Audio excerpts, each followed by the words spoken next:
Hello to all my gardening friends, Jeff here. Last April, I showed you how to restore your lawn after the damage the crows had made feeding on the grubs from the European chafer beetle and the cranefly larva. So here we are, the end of May going into June. This is 6 weeks later. I wanted to show you what the lawn is looking like and how to go forward from this point as we go into summer. So what you're seeing is really nice germination from the grass seed that we applied, and there's a little bit of what we would call necrosis caused by neighborhood doggies that have piddled in the lawn. Not my Lila, of course, but these are the things that you have to deal with, right? So what you're noticing right here is the lawn in this area tends to be a little bit thicker, greener, and a lot longer than in this area. That's because there was more compaction in here, and I should have loosened the soil up even more.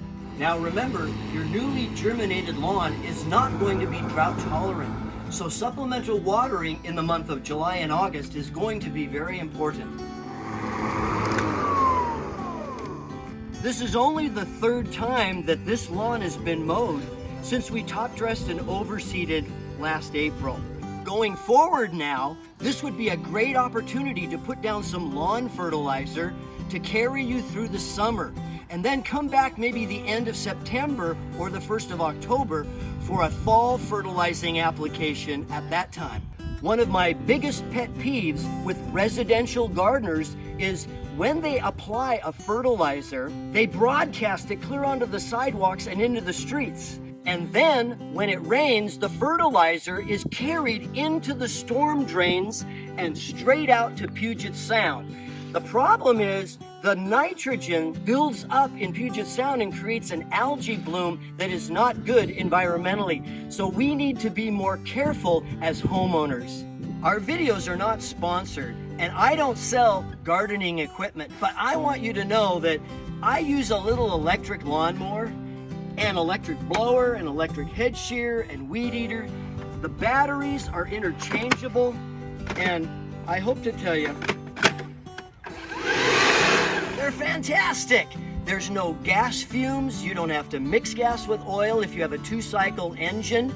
They're quiet, and it's environmentally friendly. All you need are a couple batteries and a battery charger because the batteries are interchangeable. Look at this little head shear.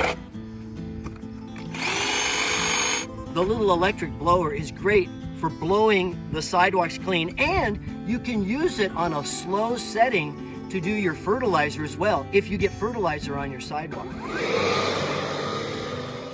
I hope that this has been helpful for you. If you have any gardening questions, please let me know, and I would love to have you as one of my subscribers. That way my ratings will go up. Hey, all you gotta do is push the button.